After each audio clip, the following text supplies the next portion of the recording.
All right. So welcome to our first full CLOA webinar. We're going to go over NCAA points of emphasis, the differences in the rule book, and we're also going to go over 60/80 shot clock. And then, courtesy of John Vernon, we have a whole bunch of fun quizzes to go over. So just to get your mind thinking.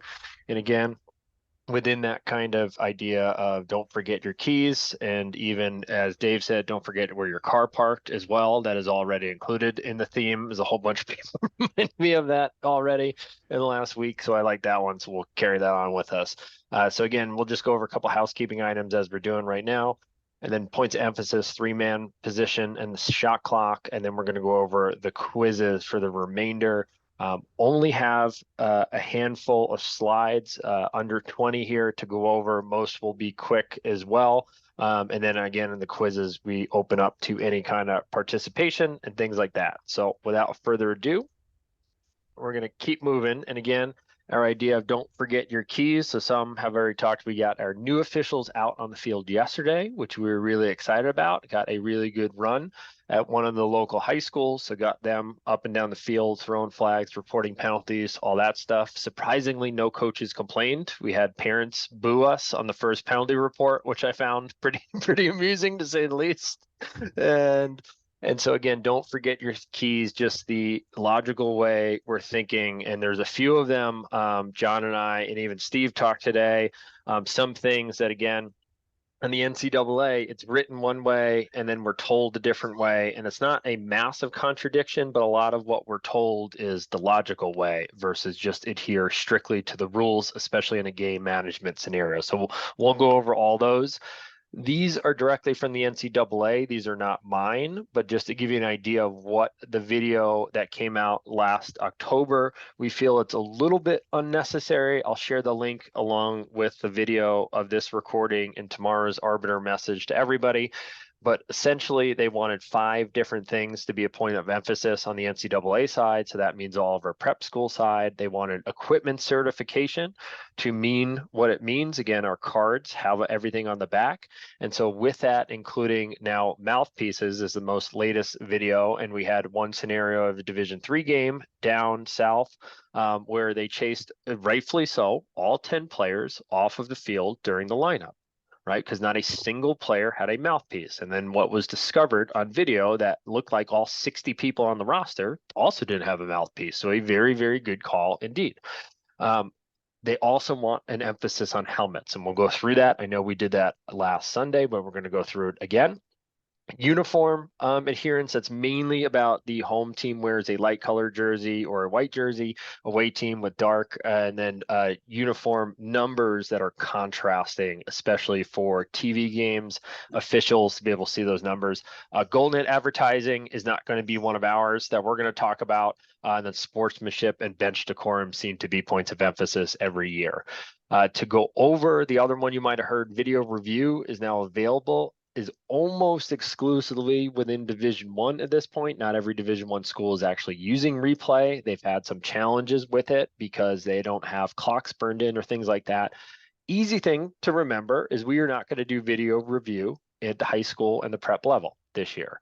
We are also not going to concern ourselves with the goal advertisements, the exact placements and sizes as well. So easy peasy on those for us.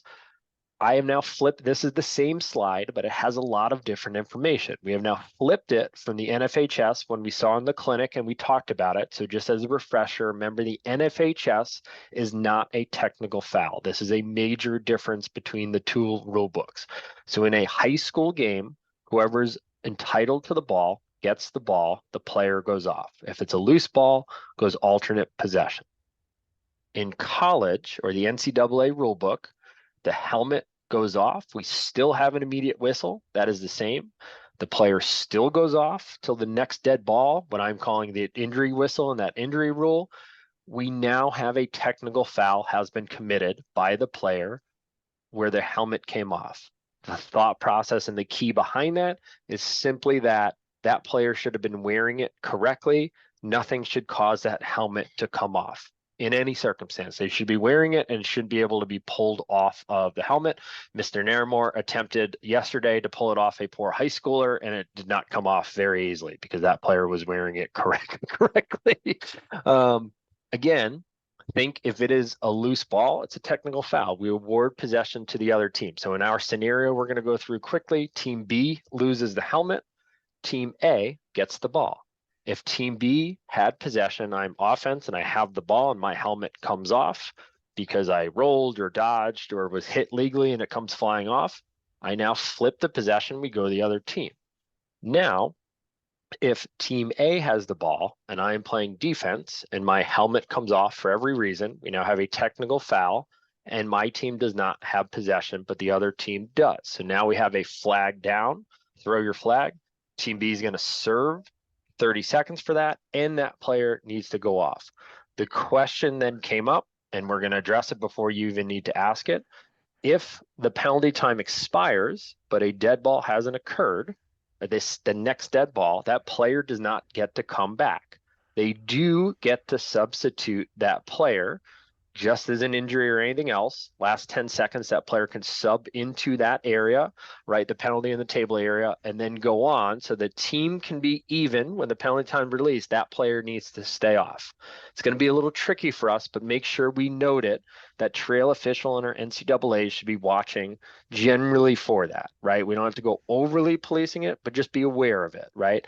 Alert the table, alert the coaches, especially again, when a 30-second flag, just remind them. Same way we'd remind them if a man down faceoff was occurring with only a few seconds left on the penalty. Coaches, you need time to expire plus possession, right? Just remind them, hey, it needs to be a second dead ball on that, right? We can do that after the penalty report, anything like that. Where the caveats then come in. Illegal contact that causes the helmet coming off. The play that is now put this rule in the college is when the Notre Dame player got drilled in the helmet-to-helmet contact, it comes off. So we now have A loses the helmet and B is the hitter. Team A player goes off the field. Team B is going to serve time for that illegal hit. Team A gets the ball back. So the illegal hit takes precedent, right? We're not flipping on that technical foul. So we can have a scenario that the player's helmet comes off. Only if it's an illegal hit, we throw a flag. The hitter serves time. Team A is awarded that ball. This is the Mr. Murphy question, so that's why I threw it in here. I know you're here someplace, so I'm going to already smirk on your behalf.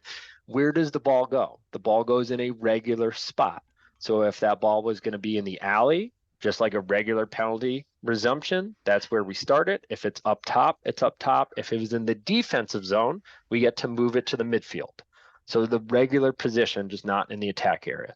The shot clock is reset similar to the way we do a flag down and a time-serving foul. When that whistle blows for 61 and above, we go to 80. For 60 or below, we go to 60. So again, in your keys, all we're changing is B is going to time serve, A gets the ball back, the player still goes off, the ball is still awarded to A, just like a regular penalty scenario in a regular spot, and the shot clock resets same way as if it was a regular slash. We also will now have free substitution. This is one of those scenarios where we see is written a little bit differently in the original video and is told to us in a game management scenario, allow a free substitution. If we were blowing the whistle, similar to an injury timeout, we allowed everybody to change.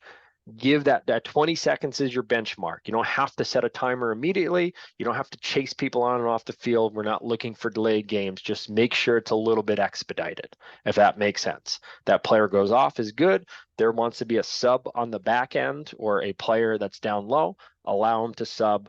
Give it half a second. Give the old horn symbol, right? And put your both hands up. Wait for them 2 seconds. And then as soon as we're ready, let's get it going and make sure that player is off the field. The other major difference than the NFHS rule, again, as written, is there is no shot in flight in the NCAA game. As soon as that helmet comes off, we have a dead ball scenario. So you're going to blow your whistle immediately, even if that ball is in flight. If that person is shooting the ball and gets hit, we will most likely have the flag because that is the reason why the helmet came off in that scenario. I'll pause before we move on. I see Teddy smiling at me. That means I did okay. Again, we're going to send this out on a video replay so you can listen to that as many times. It's a lot of stuff, right? But just think helmet comes off in an NCAA, immediate whistles, player has to go off the field, then we go from there. Similar to what we had on Sunday, we have head or neck area. This is not new, but I feel like it is enough to re-go over this because this is very important. Again, we have head or neck area fouls within the NCAA game. We still have run-of-the-mill everything, just like high school.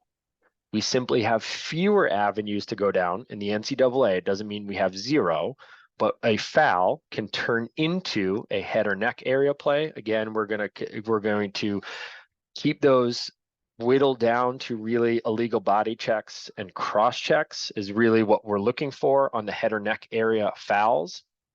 And then again, when we see that, we're going to have an upgrade, meaning it's going to be non-releasable. We might also have, again, we do not have any language. The rule book is mute, meaning there's no language on defensive players or targeting. So a player who is scooping is eligible to be hit. A player who is getting their head around from a buddy pass can be eligible to be hit, but we still need all of the other criteria to be met of a legal body hit. Within 5 yards, no run up, no weird body parts are involved. We have everything to the front or the side, above the waist, below the shoulders. Nothing rides up into the head or neck area. It is not a target or a intentional injury type of play. That's a lot of stuff, right, that we have to think about. When we get into the head or neck area, same as the high school, we have an indirect, same pictures. That's why I didn't move it on you. A play that starts on the shoulder and rides up. We had one yesterday in our newbie scrimmage, was a great idea, was a really good hit. But again, the players like to go up with their hits. We shouldn't be, but coaches should be teaching them. We either go straight or we go down with their checks. Very tough to hit up high. But if we go this way, good chance we hit a shoulder and we ride up into that neck or head area. And so that's that top one. We then have a 2-minute where the primary point of contact or direct contact is to the helmet. And then we have a 1, which is excessive or flagrant. To boot, we have now added where there is a request to no longer use this language when reporting fouls. You do what you need to do. I'm simply going to say that. I did it the other day on Saturday and was very politely corrected that we are no longer using the language. And my excuse immediately was it's autopilot. It's already ingrained in my brain that that's how I explain it. Again, we simply want to say cross-check to the head or to the neck area, 1 minute full time. We no longer use indirect, direct, or excessive or flagrant. The high school is, go ahead, John. Yeah, indirect, I think, was the one they didn't want you using. I don't think there was an issue with using the others. They just didn't on the 1 minute not want the term indirect used. Yeah, I think as we kind of went back through it, they kind of said, be careful on all the language. So again, however you report, right, if it's ingrained in your brain already, just try to do your best to correct on that, right? Is again, we just want a 1 or a 2 to it.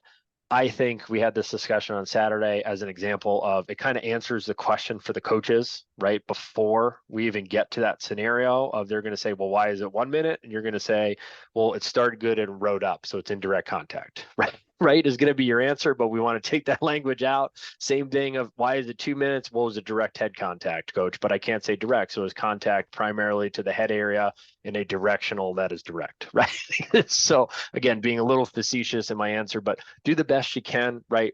The point is we don't want to get overly caught up on language where we can then argue that is that it was this or that. Therefore, it should be, again, your judgment, what you see based on, was it a write-up? Was it primary contact or initial contact to the head, or is it that excessive or flagrant, if that makes sense? I think I've screwed up the language every time I've ever reported one of these as well. I just want to add one item. Yep. In general, my recommendation would be never use the term flagrant unless you're ejecting the player.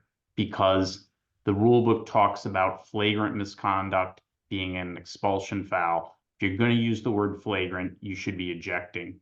If you're going to give a 3-minute, then don't use the word flagrant if you're not going to eject. Or expel is the word I should use. Mm-hmm. And again, don't get overly caught up.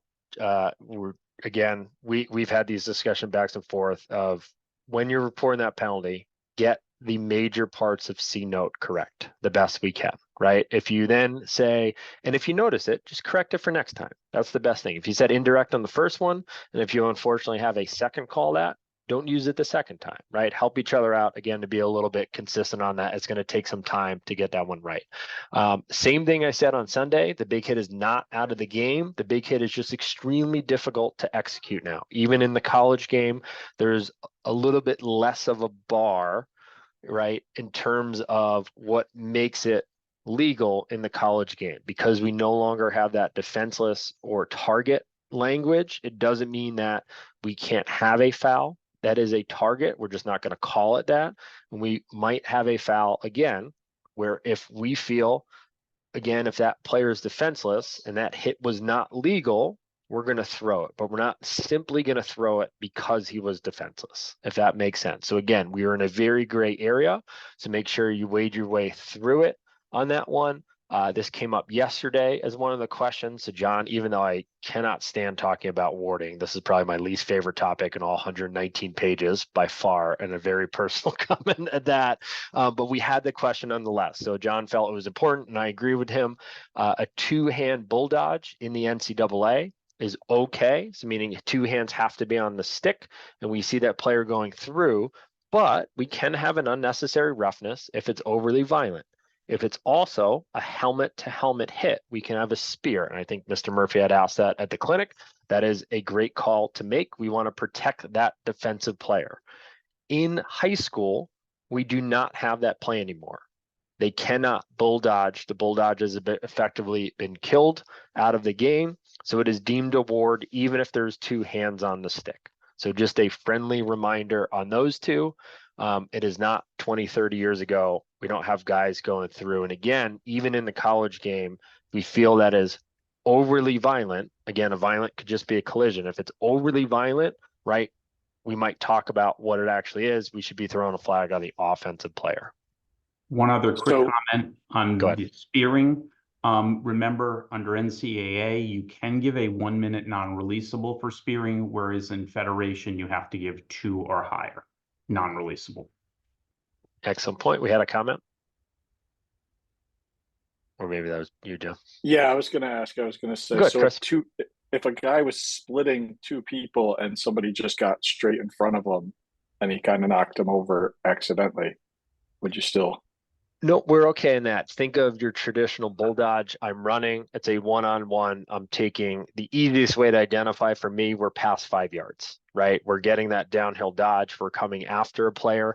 The Army play is the most infamous video from a number of years ago, probably 10 years ago.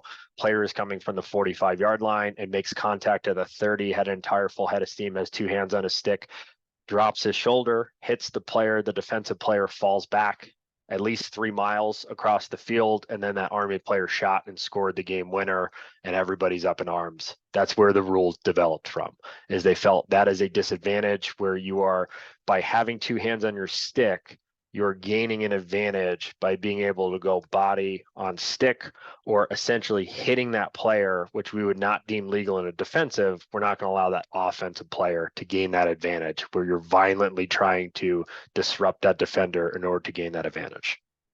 Make sense on that one? So again, if we're splitting things like that, or again, if they go, right, they turn the corner and they make contact, that is different than violently initiating that initial hit as the offensive player. So again, think keys. It's a really good question. The keys of would we allow a defender to do that? No, right? Would we allow a defender to give a body while a player is doubling? Of course we will, every time, right? We saw that yesterday in one of our games as well. Dave and I were on a game and the same thing. The player decided to swim in the midfield, and you just had a player two hands on their chest, on their stick together, punch straight into the middle of the chest and the player goes flying because they're over and exposed, right? So in a college game, we're good on that, right? So again, we'd allow that to occur. Right, Rob, just go back when you say college Good. versus high school. Are you talking about prep versus federation? Yes, I'm going to keep using, again, my language skills are not up to snuff at this hour of the evening. Yes, when I keep saying college, I'm saying NCAA rule book, therefore prep school. So that is my withstanding caveat for the night. If that's okay. Thank you. So then our crease play, and remember, not every prep school is going to play the same crease rule. So immediately you're going to go, Rob, how are we going to get this right? And I'm going to look at you and say, we're going to do our best. Mr. Matthews always says the same thing. We're a service organization, so we are going to try to service our schools the best we can. If it is what we generally call a tier 2 prep school, and they might not be playing a dive. They might not also have a goal mouth. So generally speaking, they will play none. I also had the scenario where both coaches agreed to go back to the old snow cone rule where you could dive up and away or parallel, and that was it. And we kind of talked as a crew and we felt the level was okay. And again, wasn't a safety concern because we weren't talking about going into goalies. You might see that in some of the tier 2s, but again, the tier 2s generally will have no crease dive. In a tier 1, if we're talking Founders League as an example of some of our prep schools, and we are playing full NCAA rules, we are not only going to have a visible shot clock, we're also going to have painted goal mouths. And we saw a lot of the schools move to that last year. What that goal mouth is, and that's where that idea, this is probably the perfect example of where that ice cream cone connotation came from, but you're going to see an inner half circle inside. And so what that means is we have the crease, which is still our 9-foot radius outside circle, diameter, radius. One of those. Radius, right? It's radius, right? I'm not losing my mind. Thank you. 9-foot radius, right? And then we have our crease one. I'm not even going to guess the size of that one. 6 feet. I think it's 6 feet radius on that. And so that is going to be on the inside. This inside one looks like a mouth. So if we almost had a smiley face, this is now the goal mouth. And so again, nothing has changed from last year, but to re-go over, right? If we have any player coming in to the crease or the goal mouth before the ball enters, an offensive player going into the crease, defensive players can go in there. An offensive player before the ball enters, we have no goal automatically. We cannot have a goal if you touch in before the goal goes in. We can have a good goal if they touch in the crease area anywhere besides the goal mouth. The line of the goal mouth counts as the goal mouth. Similar to in anything in our sport, the line counts as part of that zone. So what that means is if the ball enters, the ball enters, then the player enters the crease. After that ball entering, we have a good goal. If they land in the goal mouth at any point after that ball has gone, we still have no goal. Now, the offensive player, in the mouth on their own volition, we simply flip it and go down the field. If we have defensive legal contact and A goes in the goal mouth, meaning we have a push from the front or the side, it's still team B's ball. The goalie can take it out, defenseman can take it out, they can go laterally outside or start in the goal crease. We caution you on that because, again, we don't want a player at the goalie's feet when you restart. We still need our 5 yards. So allow that player to get out of the crease, take a half a second. Where it then changes is illegal defensive contact, technical or personal, is going to now be time serving because team A had the ball in their possession.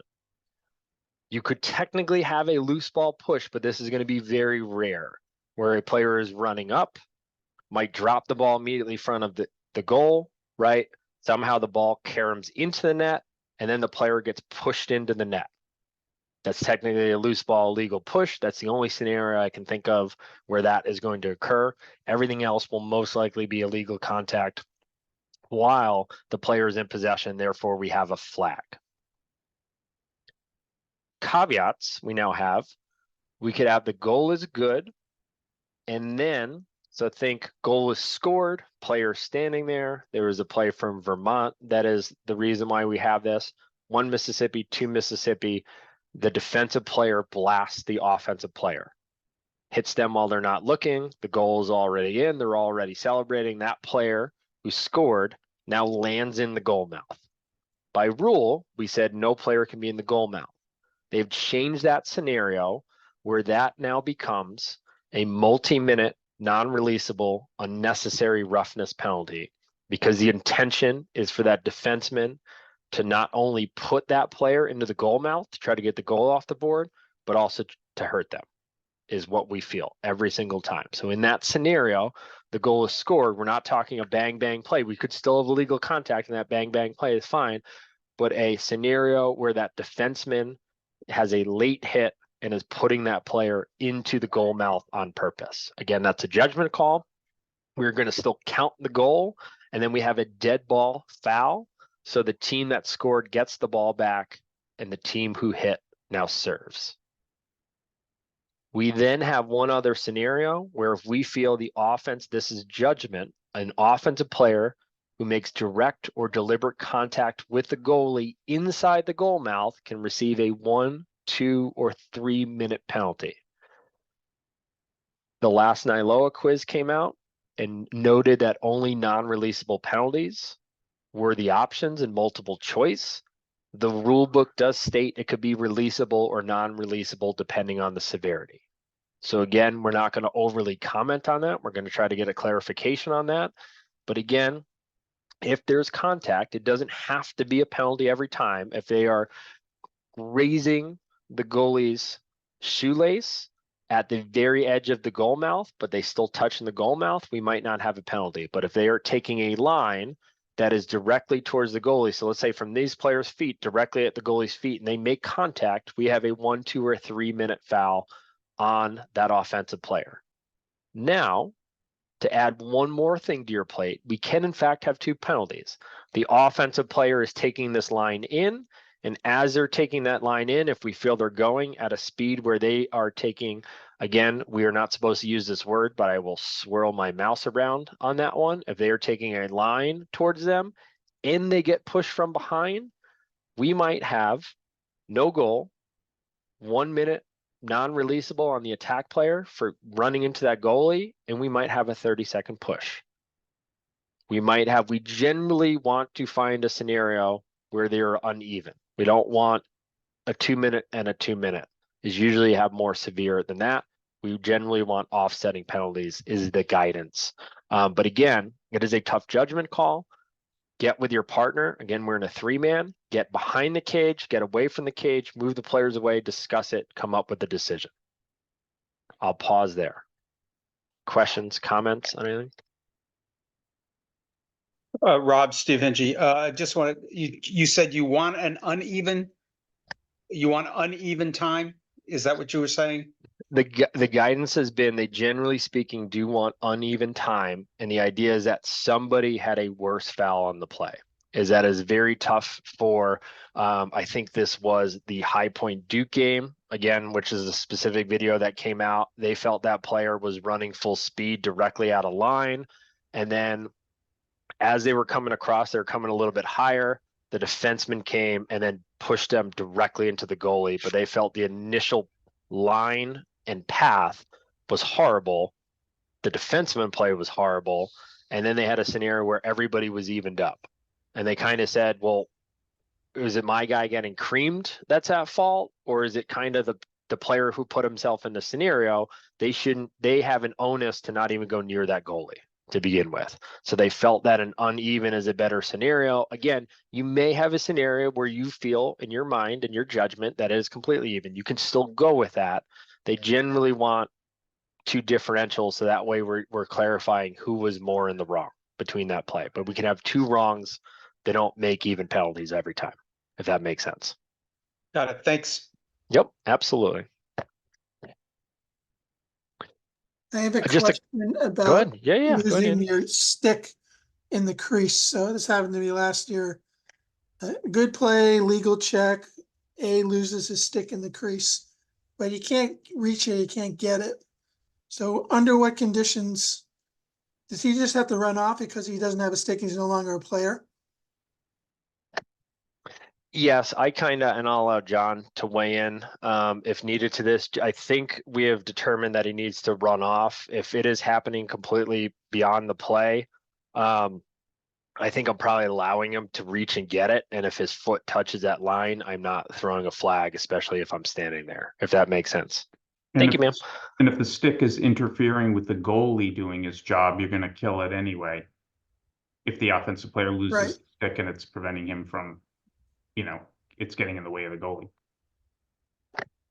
And same thing, I think that goes to where, don't forget your keys, right? The game management scenario of that, again, there could be a spot, right? If it's in here to that point, again, if it's in the goalie's feet, I don't like that to begin with, right? I also don't like, and I know this is probably what you're going with, I also don't want the goalie taking it and throwing it, or a defenseman throwing it either, right? So again, I'm not saying you need to go get it, right? I'm not telling you to do that. I might literally pull that out of the crease if I'm standing right here in that goal and the ball's going all the way down the field, right? For a game management perspective of just to get the player back, right? And to eliminate a lot of nonsense that we know is coming, especially in a heated game, if that makes sense. If it's broken, if it's in the back of the net, I think just tell that player go off and go get a new stick, to your point. Good question. Thank you. Good. Yeah. Good on crease play, everybody. Simple reminder, again, went over Sunday. Again, we have in a prep school game, we should have a lined out, what I call the loading zone, or this additional expanded pre-substitution area, I think it was called at one point. Again, we want this clear, only coaches can be in here, and players who are about to have imminent subs. So again, anytime when we have a face-off, we should be clear of this area.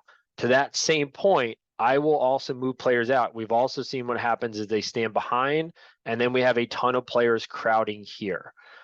This table area, in my opinion, extends, move them out of this area. Think of it as a neutral zone and a face-off, right? It goes on forever in all directions in that neutral zone. So we can't have anything in there. Try to clean it up. If you're this third official, you can come over, remind them. Again, we are not in a few years ago where we had to stand there for 5 seconds and go, you go there and you go there and okay, you go there again, and then we finally walk over. We're not doing that, right? But again, be mindful. There's multiple reasons. One is it crowds a substitution area. Number two, it crowds the table area and oftentimes timers. There is one school that Andy is familiar with, that is the number one complaint of the people at the table. And I agree with them. You cannot see because you have players encroaching on the table area, and then they start from standing on the side to in front, and you can no longer see down just because that table area is still flat on the ground. It's not elevated, right? It's not a bad thing for the table area, but again, we just need to be mindful to move people back. And then again, it also becomes a safety issue of if you have those players running off, you see them all the time. They run straight through and past the table area to stop. So we don't want extra players in that area. Again, think of your wing line. Everything down from your wing line should be completely clean on any face-off that we're going. Again, in play, just remind them, especially at a prep school level, your assistant coaches can be really good tools to use, right? Compliment them if they're doing a good job. Ask them if you need their help to move them back. Really good resource to use. And always the one, I really like this one. Again, move your penalty players back to the table as far as you can. We're going to do a quick pause. Again, remember your advantages and disadvantages. Remember, there is really nothing major. The helmet is the biggest scenario that we have that has changed.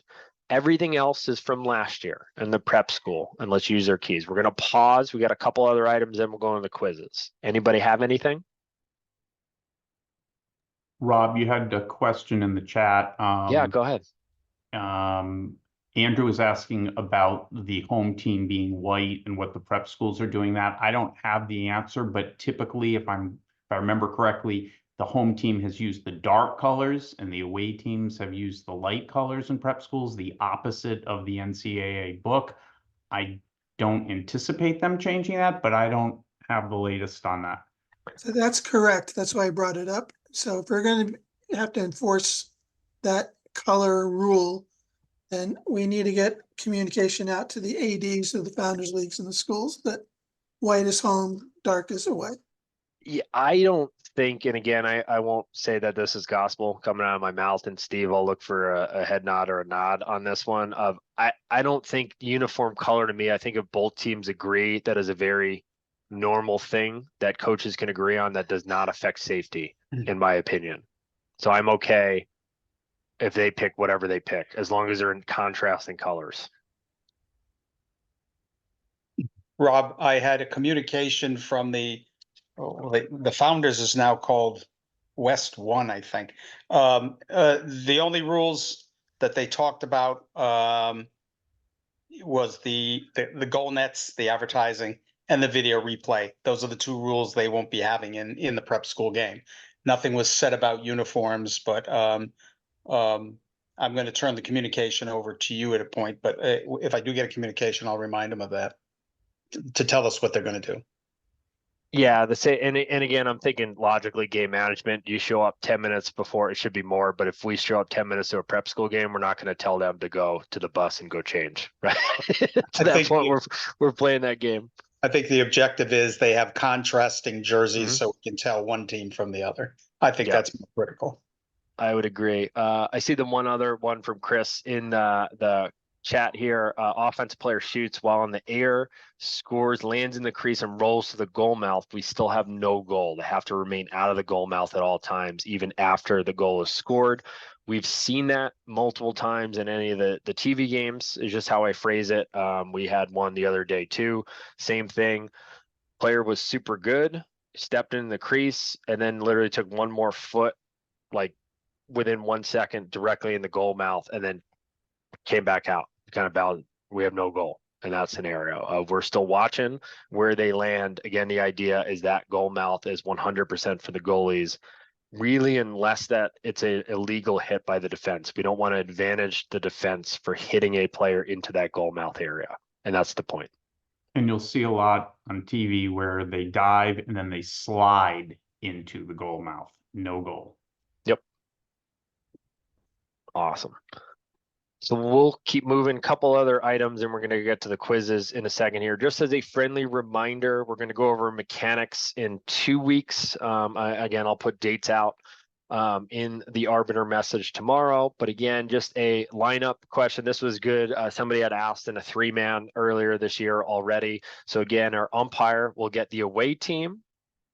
Excuse me, I'm sorry. I can't read right now. Umpire is going to get the home team. Umpire's number 2. Field judge is going to get the visitor. And that's why there's V's for visitors, H's for home. If I could only read, we'd all be in a better spot. And then the referee is going to stand out.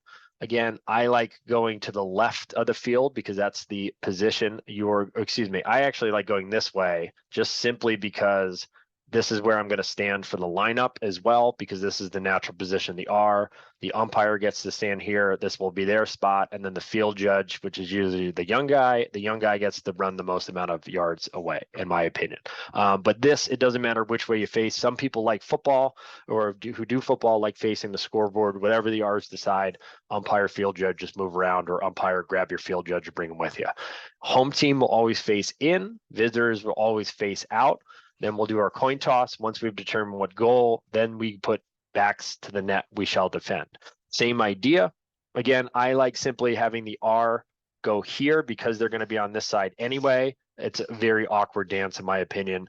Umpire can stand on this side along with the field judge stands with the umpire, and then they get to run around the long way. And again, we're going to have in-homes in the front, goalies, everybody, left shoulder, goal to defend. Just the same as we're going to do high school, simply just shows you spots of 3-mans. I'll flip that in the future. Same idea. Again, not to overly work this, we're going to go over on the 2-man coverage, but this is your triangle of coverage for the most part. Your lead, right? If we're settled, your lead should be generally goal line, a little bit less. Your single, good frame of reference is usually 15 or so, 15 to the 10-yard line, 10-yard line, put you on goal line extended. But again, gives you good coverage a little bit up. Gives you 2 different angles. We had a game the other night. We had a very weird glare coming off of the field because it was raining. Very tough for the lead to see into that crease area. So lead was actually coming a little bit lower. Single was coming a little bit higher. We had 2 entirely different angles. work with what you need to that way you get coverage. And it happened in 2 scenarios where the lead couldn't see that goal. Single actually has sometimes a better shot to see the goal, especially if it's one of those slow bouncers. You have a lot of stuff behind you. So just be okay with that. Our goal is to get what we need to get. So again, our lead and our single will watch goal. Single gets to watch the crease area along with any of the shooter and the shenanigans, as I call it. Trail gets everything else. Most importantly, our newbies already know, what do we get? Shooter, shooter, shooter, shooter, shooter, shooter. Every single time, right? As if you're that trail. That ball rotates up to the midline. Let's say it's either a person carrying it or ball squirts out there. Trail should get up because we have over and back or offside. Single come help out. This is also called the Mobley Challenge cheat. This is allowed in our game as officials. So if you need to start moving up the field because there's going to be a transition, go for it. If you're the lead, you get to have a couple cocktails and sit back and just hope that the play comes back to you and we don't flip the field. But if we do, you're in charge of everything up the field. If it then comes in the end line, this one is one of my big keys. I really like reminding everybody. We need to get off the goal line as lead. If that ball goes down below, if it's completely uncontested, take a few steps, make it look good. You should be blowing this in 5 yards off of this line. Get below the line. When this lead gets below the line, the single now gets on goal line extended. I think this is a little bit far for my liking. I'd probably put this S right here. You're now in charge of that goal line. Trail stays where they are, just like in settled coverage. Single, again, I like them a little here. As that lead then works up, that ball works up, we have a dodge. Lead is going to come here. Single can rotate over and come back towards their 15-yard line. And so we can remain that coverage. But it looks so much better, so much cleaner, and it takes the winds out of the sails of the coaches, where if there is a contested ball and you're here on this line and that contested ball is here and your single's up here and you're making that call with absolute authority, coach is going to have some things to say, and coach is probably going to be right. If you're down on this line and you're right close to the end line and you're blowing it, even if you trail in and take your 5 or 6 more steps after you blow the whistle, that trail can say, coach, he's right there. What else would you like him to do? And that's the end of the conversation. So remember that as a mechanic. Run into or bleed into where you need it to be, even if you need to get there immediately. Again, nobody's going to look at you the second you blow the whistle. They're going to look after you blow your whistle, you carry on, that player picks up the ball, coach is going to argue you're on goal line. So remember that simple mechanic. Same thing on sidelines. You can bleed over that sideline after you blow the whistle to, again, give a good optic. In a restart and a settle, these are a little bit old, but I like using these anyway. If we're the lead, we have anything on the end line, and we might take this area too. Again, the trail has got this sideline for a out of bounds call, but again, we're discussing restart. So if it's in that pylon, and even if it went on the sideline, the trail might say, hey, it's going to stay white. That lead might say, hey, John, I got it. And then now I'm going to take that restart as that lead. Same thing over here, what we call the coffin corner, single, or you can point, hey, John, your whistle, right? And John might say, I have it, right? Every official is going to be a little bit different. This is really good in pregame. Again, looks a little bit cleaner. The reason being is that the ball's over here. Single can take it. Lead can get back to the goal line instead of being all the way over here, right? They can move back. And same thing up top, work with your single who wants to restart in those areas. We're in transition. Trail should take most things from behind. We need single to get to that pylon. So if it's deep down here, single should be getting the pylon, trail should be taking it, right? And then we're starting the play. If it's in this area, give a point, give a chest, give it anything that you like. If it's usually this, and I'm pointing here and I have my hand up, this is my whistle, right? If I'm this way, and I'm just looking at you, or I'm going like, hey, John, blow that whistle. Here we go, right? And I'm giving you one of these. Know that it's you, right? And those little communications go a very long way. Same thing in here, as we said. And then again, you just see a much quicker, deeper restart, right? We're single again. By mechanics, they want that whole line. Again, I really like if single can get down and trail can come over. I think it has better coverage because you're not blowing it in and then chasing the play immediately, in my opinion. Remember to dead ball officiate. We love this picture. Even on a goal, we're still watching the pile get in. If you are that single and a goal is scored, get in between the two piles of offense and defense the best you can. You don't have to sprint, but you jog over in between the piles. The easiest rule of thumb, get to the offensive pile.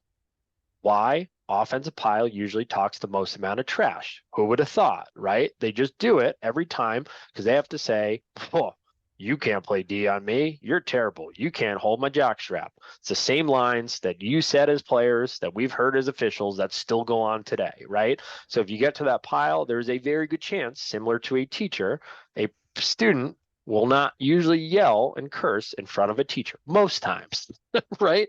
So just allow that a little bit of preventive officiating by making that quick run over. Again, it doesn't need to be a sprint, but single should watch the piles, trails should watch the piles, lead gets the ball, goes up. It allows full coverage. Questions on anything? And we're going to go just a shot clock refresher. John, anything? I'm good. Thanks. It was just my pause to take a sip of water. Appreciate that. My shot clock reset refresher. So we have 80 resets and we have 60 resets. The rule book still has it as this is the 80 mechanic. We have moved away from this illustration. We are simply doing a pump for 80. We're doing a twirl for 60. So again, we're 60. And if we're in the high school game, this is our change of possession, or we're doing a pump for 80. So this is a full and this is a reset. I like using 80 and 60 a lot of the times in my verbiage. I've just grown accustomed to that. I think it is cleaner in my opinion, especially for a shot clock operator. Remember, sometimes we have students doing it. It's a lot easier for them to hear 80 or 60 every time as versus reset, reset, reset. And again, in certain fields, you might not be able to have a clean look at everything. So again, if you yell your 80 or your 60, I think is a little bit cleaner. Again, something like a goalie save, usually we'll yell a reset because we know that's a fairly standard way of we're going to 80 on a goalie, change of possession. Again, our quick reminders, change of possession, we're 80. A possession after the face-off, we have an 80. We're holding, the game clock starts, but we do not start the shot clock until possession starts. It's probably the number one area I see, I don't want to say messed up because they don't do it on purpose, but the number one area they don't get right in the beginning of the game. So be aware of that. Explain that to them. They want to hold it. I've seen a lot of scenarios. You're in a very competitive game. The face-off kicks around for a bit. The team gets it, and all of a sudden they have 63 seconds on the shot clock. Right? That's a lot of time they just lost for their entire possession, let alone to get over the midfield. So just be aware of that, especially as the trail. You can take a quick look usually, or excuse me, the wing side official. Again, if there's a valid shot that the offense retains in the defensive half, so the ball goes over the midfield line, the offensive gets it, they get a fresh 80. If we have a play on, we reset the shot clock when that play on has concluded or the whistle blows. We're going to go over that in a second. 61 above, we go to 80. We have a time serving penalty. Once we adjudicate the penalty and it's 61 and above, when that whistle goes off, we go to 80. The flag down itself does not reset. We continue playing on that flag down with the shot clock. Rob, just one point on the Yeah, play go ahead. on. It's where the clock was when you initially called play on. Think about it. Correct. The easiest way to think about it is if you had blown the whistle, if it was at 61 and you had blown the whistle and killed the play, right? You're going up to 80. If you call play on at 61 and then things continue and then you blow the whistle, you don't take away the fact that they were entitled to the 80. Is that a good way of thinking about it? Yeah. Our 60 resets, remember valid shot, that the offense retains an offensive half, offensive howl, I guess. You missed that one, John. You missed that little typo right there. See that offensive howl? There were That's so right. many typos that I had to correct that you So had, many. Rob. I got worn down. So remember, a valid shot is it has to be above the goal line extended and has to hit a pipe or a goalie. The goalie can be anywhere. Remember, the rule book is mute. The goalie does not have to be in the crease. As long as the shot is above the goal line extended and they hit the goalie anywhere, it resets to 60. If we have a play on, that's 60 or below, we go to 60. A time serving foul once adjudicated, 60 or below. And remember that if we have a scenario where we have a possession, and that possession is going to carry over, so meaning an uneven amount of players on the field, and that will go into a new period, we keep the shot clock where it is. So if we have a uneven penalty situation and player advantage, right, was our word from Sunday, and we have 72 on the shot clock, and that horn blows for the end of the first quarter, and White's going to maintain possession, we keep the shot clock at 72. So make sure you're paying attention to that shot clock. They don't get a fresh one that carries over. Where we then, I won't over-explain play on, but why we are asked in any prep school or NCAA game, we keep our play-ons extremely short. Is if that team is not picking up the ball immediately, we're blowing the whistle. To John's point, is if you have a play on at 62 seconds, we don't want to wait 1 Mississippi, 2 Mississippi, 3 Mississippi, 4 Mississippi. And now we disadvantage that team because we blow the whistle, we look at it and go, oh, it's 58, we got to go to 60. Is when that play on occurs, that's when we should then reset. It's tough to be watching the kid get pushed and glancing up at the shot clock. So the easiest thing to do is if you see that kid get pushed, play on, tweet, tweet, tweet, tweet, tweet, tweet, tweet. It is that quick, right? If it is play on and I can see they can get the ball, I'm then going to glance at what it is. And hopefully we're not at a scenario where we're exactly at 61 or 60, right? And then I can give us, hey, we're at 80 or we're at 60 to that point. Do the best you can on your judgment when you felt that play went and occurred. What happens if we don't have a visible shot clock? I think this is our one of our last slides here, and then we'll get into the quiz stuff. You're going to ask the coaches what they're doing. What we have generally seen is we have seen that they are going back to the old rule of they have 30 seconds from change of possession to get it into and a touch into the attack area. We've seen our tier twos do that. The single has all of these counts. The trail still has the goalie. The single has all of these possession clocks. It's possession, it's not for a shot. You put 20 on your beeper. When your beeper goes off, even if it's out of bounds, you keep your beeper running. And then when it beeps, then you start your 10 count. If the ball goes out of bounds in your 10 count, you can stop it. So 10, and you're going beep, 9, and then it goes out of bounds. I'm stopping. We're at 8. Everybody, we're at 8. Whistle back in, 7, 6. Then we get our touch and we do our chop. They've been going with a new count. That's what I've been seeing. That if it goes out, they get a whole new 30. The other team deflects it out. That's the way they've been doing it. I don't know whether that's changed. I don't remember though. I thought we kept. Yeah, no, because you couldn't do it if you had the 20 on the beeper and the ball got deflected out of bounds. There's no way you would know where you are on the 22nd on your beeper. So you would not be able to resume from the point of interruption when it went out. So it's always a new count. I thought we continued on the beeper. Or we new count? You can't. Well, no. We'll get a clarification. Yeah. You couldn't continue it on the beeper if it was dead ball and was out of bounds, right? That's why I thought I kept going. Yeah. Okay. Yep. I might be incorrect on that.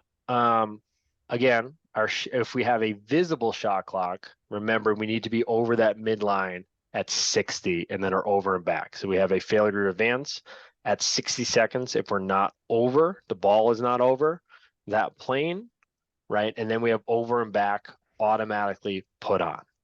Where we have over and back in a non-visible shot clock is once we get that touch in the box. Think NFHS. We then have that over and back that goes automatically into effect. We have no automatic stall. Remember that in a non-visible shot clock scenario. They also don't have a specified amount of time that they need to shoot or create a valid shot. Right? We can put a stall on, which our stall is different than the NFHS, and we call it shot clock. It's the same symbol. We say shot clock, and we will go off of the game clock to give them 30 seconds. Try to pick. Generally speaking, you don't have to go fully, but the R will generally make a decision when this goes on. You can look at them, you can discuss, right? And what we mean by a 0 on the board, pick something that's easy to subtract 30 from. So if you can do 11:10, if you could do 11:50, and then verbally say when it ends. Shot clock, ending 9:20, 9:20, 9:20 is what we're going with. So again, pick your zeros if you can. Again, what then satisfies it is a valid shot that is above goal line extended, pipe, or hits the goalie. And again, as a crew, you decide to put it on, discuss with one another. Shouldn't be the R doing it themselves. Shouldn't also be the umpire or field judge doing it themselves. Discuss as a crew. Generally give your R the discretion on it. Again, people have different symbols. I like just verbally saying it. I still laugh. Freddie and I were in a game and I said, Freddie, what do you think? And the coach went ballistic and says, you cannot put a stall on. I said, all I asked was, Freddie, what do you think? And they lost their minds, right? But then where did they go? They went immediately to the cage, right? Which was great. And we got the desired effect that we wanted. And we said, Coach, we literally didn't say anything else. And he goes, that's a very good point. And we go, we know. we got you to do what we wanted you to do, progress the game a little bit, right? And to that point, same thing here. Again, we want them moving. We don't want them stalling within the spirit of the game. We want them moving the cage if they can. If they're good defense or they're in the zone, things like that, give them discretion. Again, the symbol we'll sometimes use is you touch your flag or touch your chest, right? One of these. I just like doing verbal because everybody on the field knows what we're doing. Sound good on those? We'll get to the answer, John. Make sure you make a note on that one, please. John has a tremendous, amazing sheet of like 4 bajillion different changes. It is by far the most thorough in the country, and I'm not kidding. We have talked to a lot of different states. What I go over, and this is a good spot to pause. This is a really good pregame scenario and list to go through. Not saying that the entire list that John has come up with is insignificant when you get to the bottom, but John also did a very good job and generally ranked the ones that are most likely to occur and the most important up at the top, and the ones least likely all the way at the bottom. And so again, it's multiple pages, but what we see, our counts are different. We have different clearing counts in the high school game versus the NCAA, including with the shot clock. We have dives in NCAA or prep school. We may not have dives, and in NFHS we have no dives. We count face-off violations in prep school. We don't in high school. The goalie does not get 5 seconds to get back in the crease in a prep school game. In high school we do, if they're involved in that play. Timeout need to be over the restraining line with possession. We can also have end line or sidelines. In the prep school game, if there's a technical foul within the field of play, like a push, we actually had one on a crease violation. Coach tried to call timeout and we said no. And he said, very good job of knowing the rule. And we said, thank you, coach. That's why we're here, right? And everybody kind of chuckled at that one. And he said, I thought I could get a freebie. And we said, no, coach, you can't, right? The helmets coming off, we went over, is different. A second flag in prep school, we will play until we have another goodie scenario occur. Second flag does not kill the play, even after a scoring play is no longer in progress. NCAA, illegal crosses are 2 minutes. We don't have 1 and 3. Remember high school, we have 1 for pockets. We have 3 minutes for illegal sticks. We do not have stalling. I put no maybe because we just went over. Say that again. So NCAA, you have 1 minute or 3. NFHS is always 2. I said that backwards, did I not? I think so. That's why you caught me. My apologies. We have 1 or 3 in the NCAA game. In high school, we only have 2. You're correct. We have no mercy rule in the NCAA, so no running clock. Stalling, as we said, I won't go back over it, but again, we don't have it automatically in the prep school game. We do not have defenseless player or targeting mention. We also do not have an eye shade or eye black rule in the NCAA. Those are your major differences. Those are good pre-games, even though it's a long list, is a very good reminder to your crew. Especially remember that all of us in this organization will be switching from NCAA over to the NFHS book within any given week at any given point, sometimes in the same day.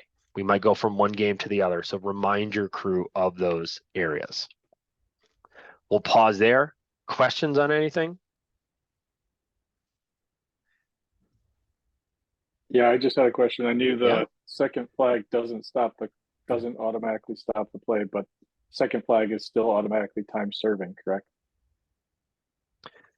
I think the question you're trying to get the answer for is, if you have a flag down and the team commits a technical foul, which would normally simply be a change of possession, that is a second flag that goes down. So if you have a slash flag down, then you have a loose ball push, Right, right, and right. we throw the Sorry, flag you're for the right. put, right? No, you're Yeah, good. Is it that yeah. that's what you're asking, right? Yeah, I'm saying, I- right, I'm saying that second Yep. one wouldn't stop it. It would just be time serving, Yep. but we Yep. let it go. Yeah, yeah. Okay. Correct. Yep. And then you just keep rolling. Yeah, I knew what you were asking. Okay. Yeah, yeah. So you're good. Yep, you're good. Trying to Yeah, make we it all throw. make sense. Yeah. You're good.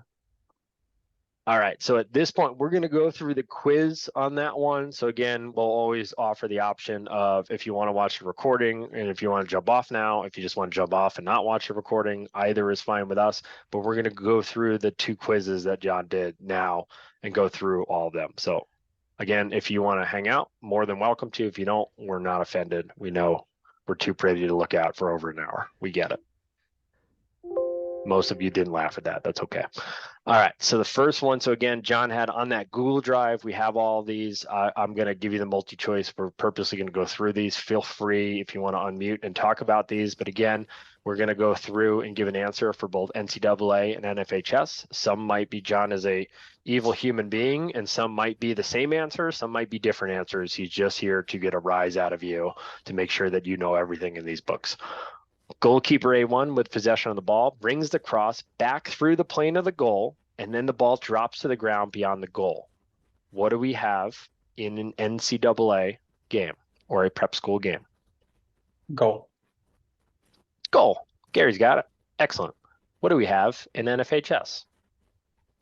Much Award. to your Change of chagrin. possession. No goal. Yep. We have no goal. Change of possession though, right? We do have a change of possession. And so are then our multi-choice answers, right? And for the NCAA, we have good goal for team B, and then we have a face-off, so that becomes A. And then in a scenario in NFHS, we then have C. I think I repeated D somehow twice on that, but we have C as our answer. Next one, A1 with possession of the ball is legally body checked by B1.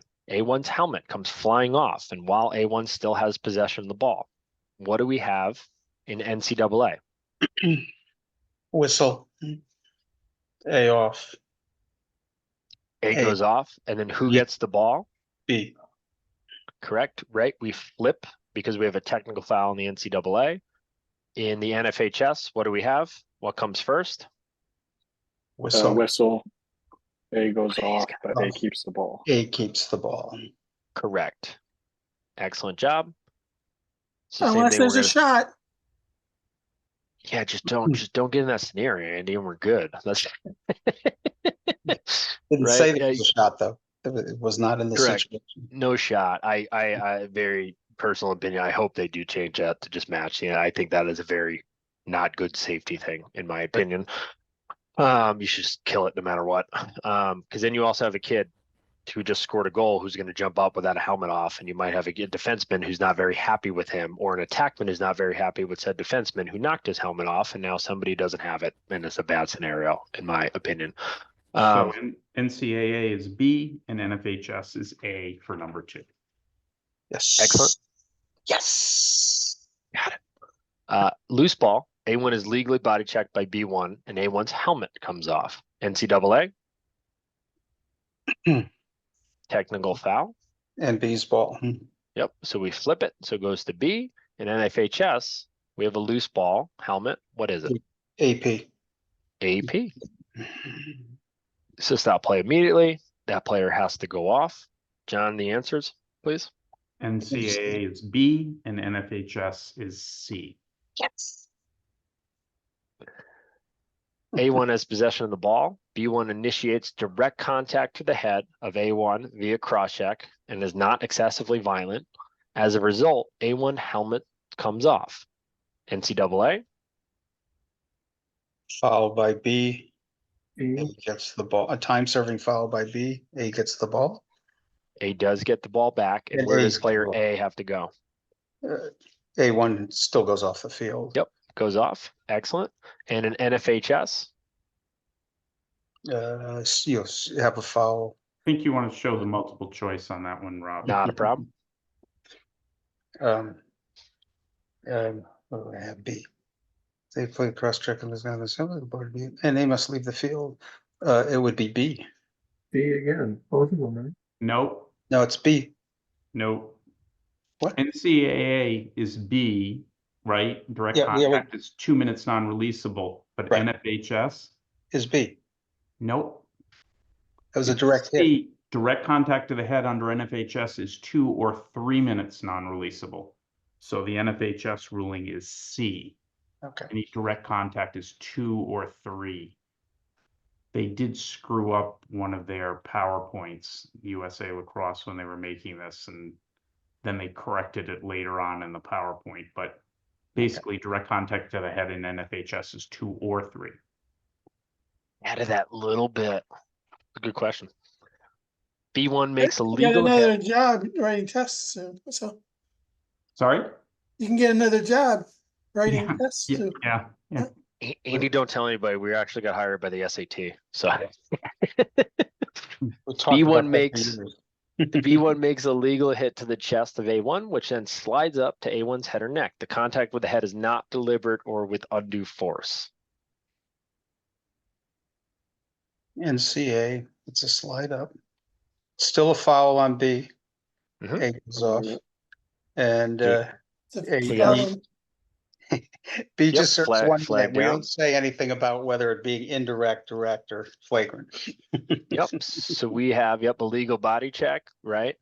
We're Mm. not gonna say, we're just gonna say legal body check to the head or neck, right? Or legal body check to the head, 1 minute, full time. And then B is, So this one for NCAA is A, and for And- NFHS, it's C. Is there- no. No, it's also No, we A. said Still it's A, B. yep. Both A. Also A, yeah. Still They're A. both A. Yeah. A for both.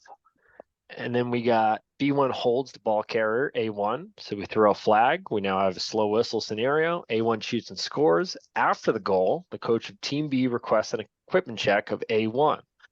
The referee, who's John Vernon, decides to ignore the coach. No, I'm kidding. The referee then checks A1's cross and is illegal due to a deep pocket.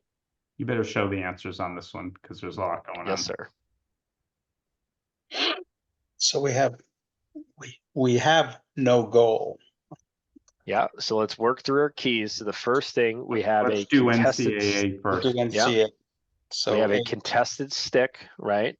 Would- And would again, it in be- NFHS, we're going to do an equipment check. In NCAA, we're going to do a cross inspection.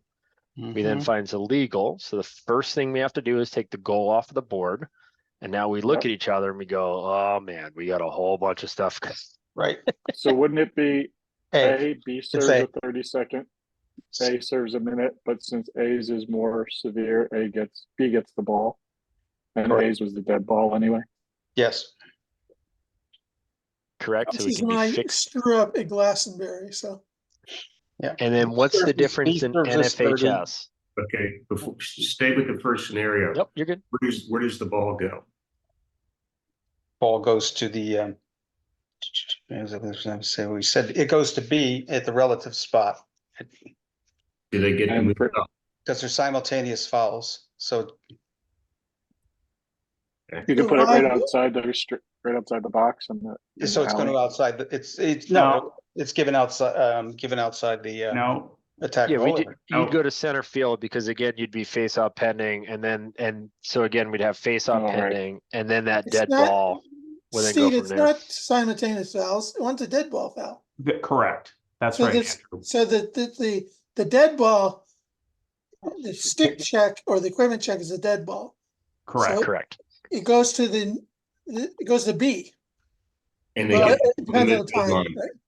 They get the ball at Goes the to- midfield, correct? Correct. Right. The midfield at the face off X on their side. Go Alright. ahead, John. Right, No. you basically have a live ball foul followed by a dead ball foul. The Yeah. equipment check is a dead ball foul, so that gets enforced and it's a free clear. So that's why the correct answer is A for NCAA. And for high school, it's D, correct? For NFHS. It's There's 2 minutes, right? C. Yep, C. Yes, C, because we also have the 7-2D scenario, so the lesser of all penalty times is locked. Oh, this so the case- hold is non-releasable. Okay, yeah. Yeah. Okay.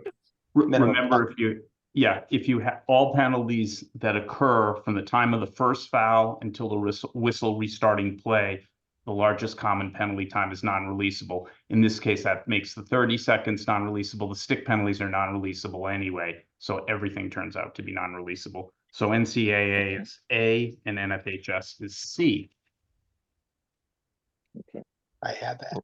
The We're restart. on to 7. During a dead ball with team B entitled to possession on the restart, teammate coach is assessed a 30-second conduct foul. Who knows what he said? He probably was asking for green bean casserole recipes.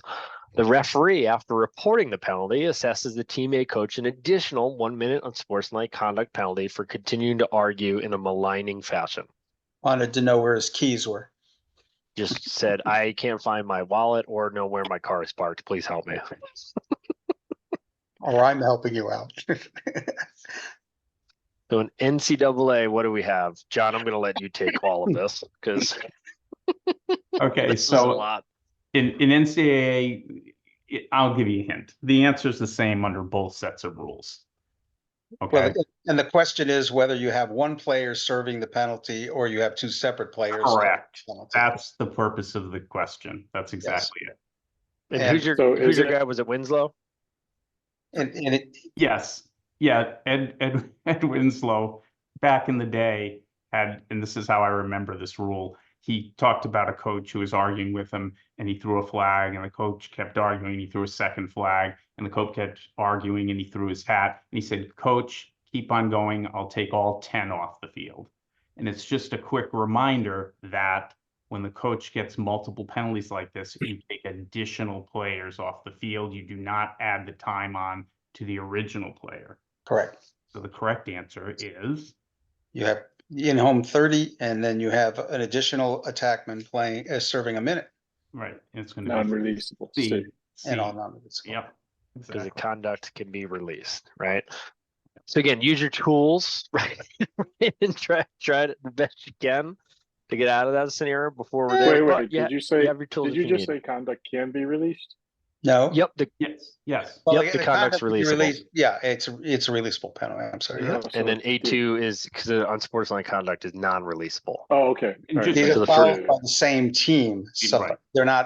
they're not simultaneous or for Or each team. subject. They're or all on subject- A. Yeah, they're not subject to 7-2D because they're not penalties on opposing teams. It's all on the same team. Yep. And then our last one for this quiz, and then we'll do 60-80. The if correct people wanna answer both of continue. them.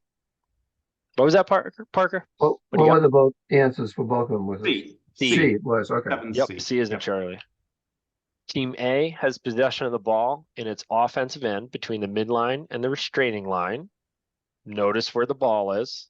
The team A coach requests a timeout and the official blows the whistle to acknowledge the timeout request. In NCAA, what do we have? A technical foul because you can't call timeout in that zone. Right? So we essentially have an illegal procedure. And then we have for NFHS, what do we have? Legitimate timeout called. Yep.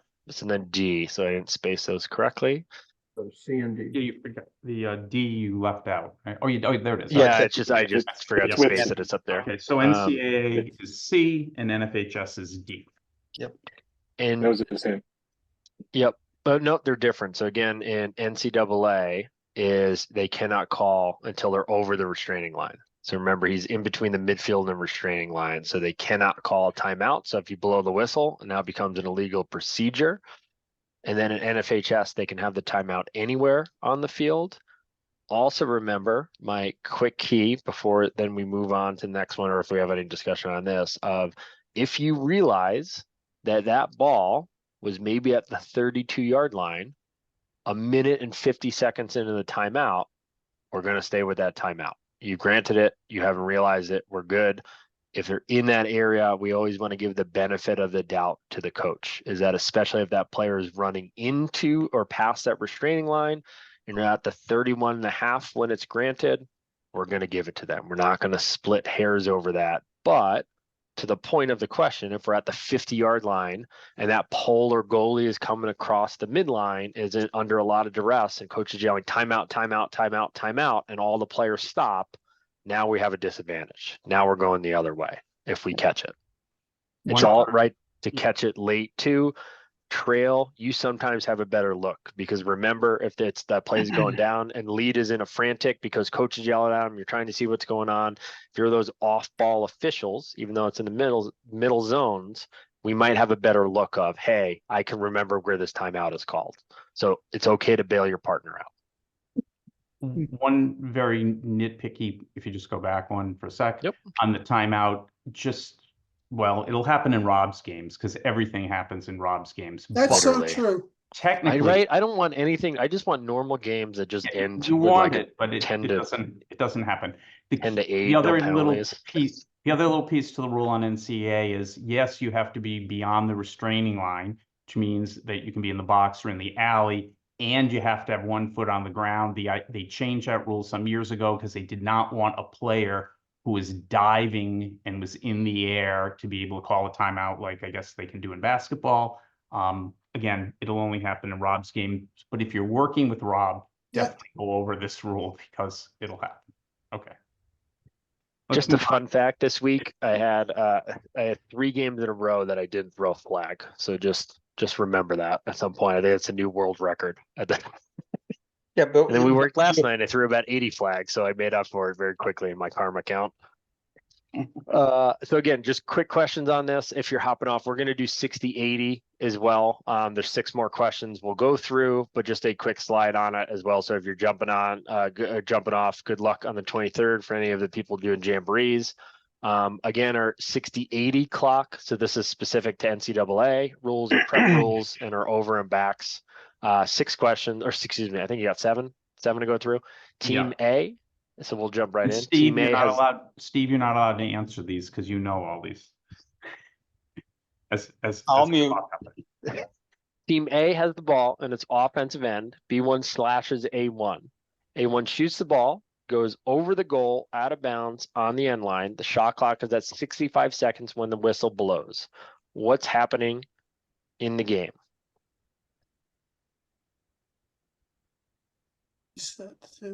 Oh, Gary, I saw you mouth something. So we have 1 minute, right? First slash. So B1's going to serve. Team A gets the ball. We got that. Where does the shot clock go to? 80 We have a seconds. 60. A. Yep, we got an 80, right? We're 61 and over. So we're 80. So we are at A as our answer. There we go. Good. Team, now we got our feet wet. Now John's going to throw some curveballs very quickly. Team A has the ball and it's offensive end. B1 slashes A1. A1 shoots the ball. It is saved by the goalie. The shot clock is at 65 seconds when the whistle blows to stop play.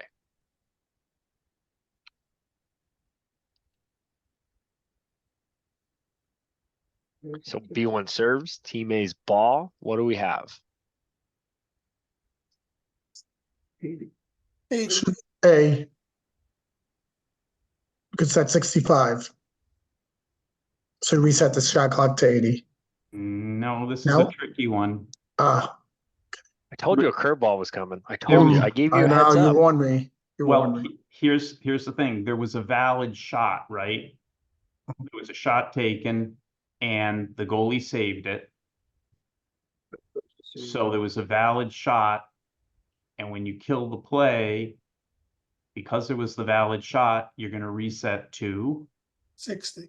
60. Yeah. Think of it this way. What would happen if he shot the ball, it hit the pipe, came out, right? You would signal for a reset to 60 when it hit the pipe, right? And then let's say it was just grabbed by a defender, you'd kill it and it would be at 60. It's the same thing if the goalie saves it. He has to touch it first, right?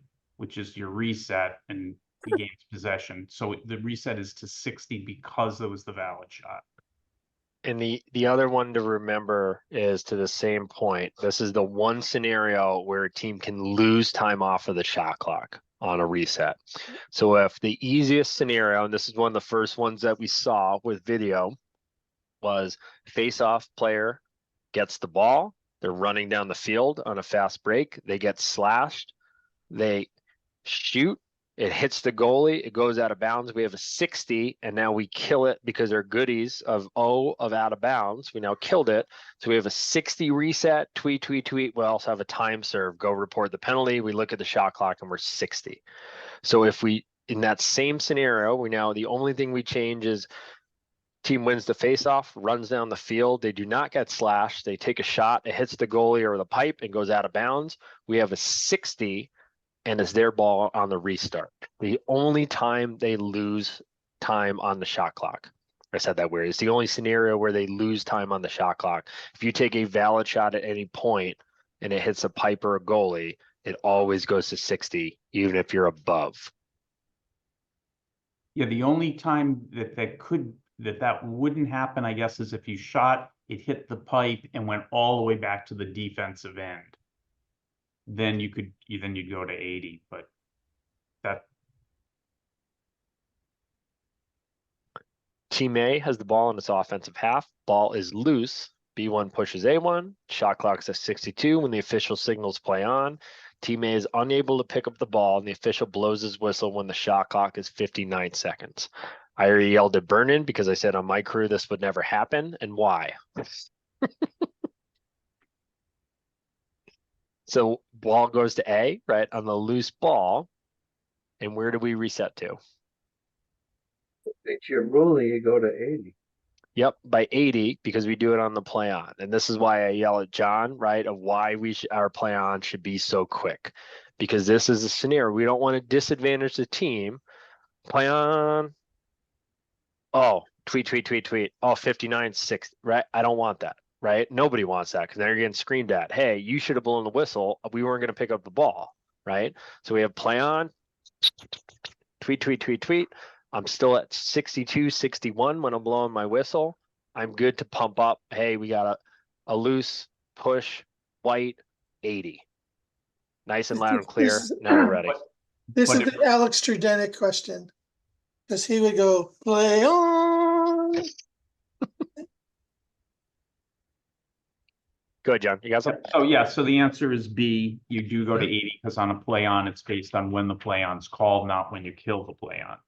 Yep. So that's why we go quick. So it becomes second habit to that point because it's really tough, right? Because if you're watching that push, you're probably still watching that push to make sure that there's nothing else going on. You're not going to see a push and then immediately look to a shot clock, right? You're going to stay with that play. So it's really tough to see that. By the way, if you don't blow the whistle and the team that's supposed to get the ball picks it up, the reset's the same. Correct. Still going to go to 80. Team A has the ball in its offensive half with 55 seconds left on the shot clock. B1 deflects a loose ball into Team A's defensive half of the field. With the ball still loose, B2 pushes A1, play on. A2 picks up the loose ball on its defensive end with 50 seconds on the shot clock. God save the queen. John, I'm going to let you take this as usual. Poor Nunn. Nunn's looking at us like, why did I stay on this long? Okay, because the play on was in the defensive half, you're going to have a reset to 80. You're not going to ever have a reset to 60 for the team that needs to clear in their defensive half. So the shot clock gets reset to 80 when A2 gains possession of the ball. And then once they get the shot clock strikes 60, they have to be in their offensive end, just like they'd have to be for any type of play where they're clearing the ball. And at that point, they're subject to over and back. So the correct answer is C. It always resets to 80 or 60. There's no 65 or 70, right? Right. Correct. Those are just red herrings that John threw into some of the questions. Right. Correct. The only time you'll see that, and seriously, the only time is if you feel there was a shot clock malfunction or a shot clock that was inappropriately reset and you know what the time was. So we had a scenario the other day, perfect example, shot goes, it hit a defender and goes out. The entire crew looks at each other and goes, no, right? We don't have it. And then we looked and it was 42. I go to blow in on the end line and magically it turns to 80. And we go, that's not right. Like it should never be to 80 in that scenario, right? So we just stop it real quick. Hey, go to 42. We were fortunate enough that the timing crew had recall right back to 42. We're good.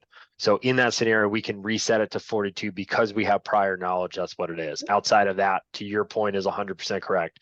60 or 80 on our resets. Very good question. Team A has the ball and it's defensive half. B1 slashes A1, flag down, slow whistle. Team A still has the ball and it's defensive half when the shot clock strikes 60.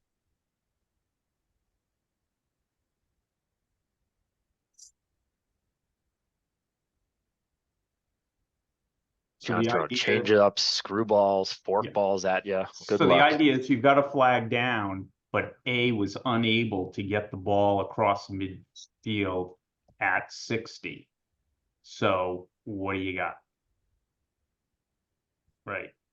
You've got a failure to clear or failure to advance. You're going to have to kill the play at that point, right? It would be just like if team A committed any other technical foul, like a ward or something like that. You would kill the play, adjudicate the foul, and then issue a new 80 because they didn't get across the midfield line, right? well, what was the shot clock at when you killed the slow whistle? Oh, yeah.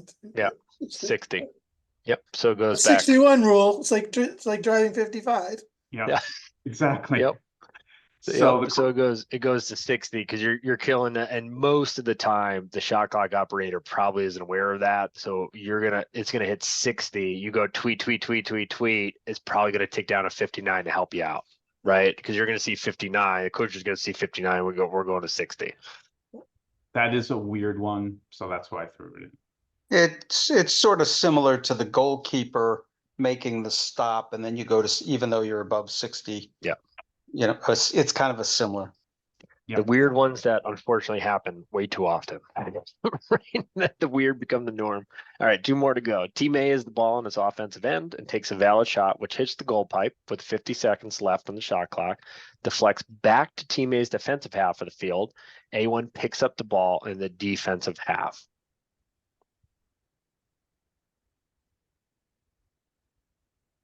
So our first key, we got to remember a valid shot may cross the midline without an over and back in place. So A gets taken off the board, right? And then we have the offensive team getting possession in the defensive half. So as Bruce just said, we have an 80. It gets to go back to 80 in that scenario. And then again, we're going to use that remainder of the shot clock, right? Am I reading this quickly enough? Too quickly. C, right? No. Reset the What am I shot reading? clock to 80, right? I'm just reading too Now quick, it's a sorry. clearing. Yeah, now it's a clearing situation. So team A has to get it across at 60. You're correct. Your C's your scenario where it gets deflected over the midline, and then we don't have a clearing count back in effect, right? There's a D, right? It's D. It's D, Yes. yeah. So there no longer is this C situation where a team doesn't have an obligation to get it over midfield. The only time it would only be B. The C scenario is dead. B would be that Yeah, scenario and where it's we had that deflected a few over. years ago, but we no longer have that. The only time is if the defense deflected it back over to the defensive end, right? There'd be no over and back. The clock may be at 40 or 30, and it's just running. There's no foul. They obviously have the rest of the time to get it across, right? Correct. And they don't have an obligation to go over too. You already cleared it and you're under 60. Yeah. But then once they get back over, then we're back on again for our over and back. Right. Yeah, but you would never have an 80. You wouldn't have an 80 scenario. Yep.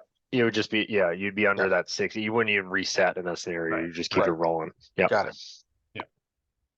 Yep. Good Okay, job. so- I was reading too quick. So All 6 right. is D. Yep. And the last Yep, one. 6 is D. Yep. Team A has the ball and it's offensive end with 40 seconds on the shot clock. Oh, there you go. A1 passes to A2 and it's deflected by B1 to Team A's defensive half of the field and it's picked up by A3. So we just went over that, right? The shot clock will continue. It's under So it can be 40 at this point. right? Under 40, so 39, 38. They can use the entire field. They're in no obligation to get back over the midline if they don't want to. Coach will probably urge them to do differently than what the players are doing. And once we're over that midline, we have our over and back is back in effect. So it's B.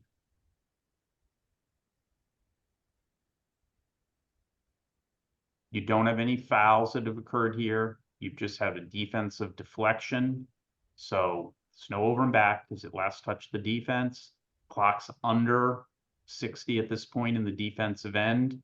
So they get the remainder of the shot clock. But once they get across, over and back rules are back into effect. Are you signaling a tip ball to let the coaches know that the defense, it went off a defensive stick? Correct. And you also want to let your partners know on that one, right? If you have it. So I just yell tipped is my personal. If you want deflected is fine. Some people yell off white. I think it's a little confused, but just tipped. We want nice big high signal on that, right? And then I'll kind of give a nothing. I'll put my two hands out. I'll try to truncate it a bit, right? I'll kind of go out to my hips on that. I have nothing, right? And I might go flat down. We have nothing, right? No foul, no nothing. Coach is probably yelling. They need to get back over. Coach, nothing, no reset, no nothing. We're just playing from here on out. And then I've yet to have this scenario. So Andy, I'm sure whenever we work, we'll have this the first play of the game. But I most likely will reiterate over and back is back on once they're back over that midfield line. Because I think it'll just save you a lot of headaches when you then call that over and back, because you know that's going to be the first play that this happens this season is going to be the same thing. It's going to be tipped over. They're going to get her over, and then they're going to step back over the line. We all know it. So I think if you just get ahead of it and you just say, hey, over and back is back on. Coaches, over and back is back on, right? It'll save you a lot of headache. Still only have the remainder of the shot clock, correct? Correct. So whatever it is, if they come back in 10, they only have 10 seconds at that point. So John and I will stay on if you got any questions. Again, for most of you, the 23rd is the first day of the season. If you got some before that, good luck on that. We're always available if you need us. Remember your keys because you want to get home and it starts your car. So remember your keys on the field and where you're parked and all that good stuff. And we'll send out an arbiter message some point tomorrow with his recap with the NCAA video from back in whenever it was released, January or December. And have a lot of fun when we see you next. Thanks, everybody. Thanks, Rob. Well Rob, done. Can you give me control of the meeting? I'm going to meet with John Hackett once you guys are done. Rob, Let me stop the recording.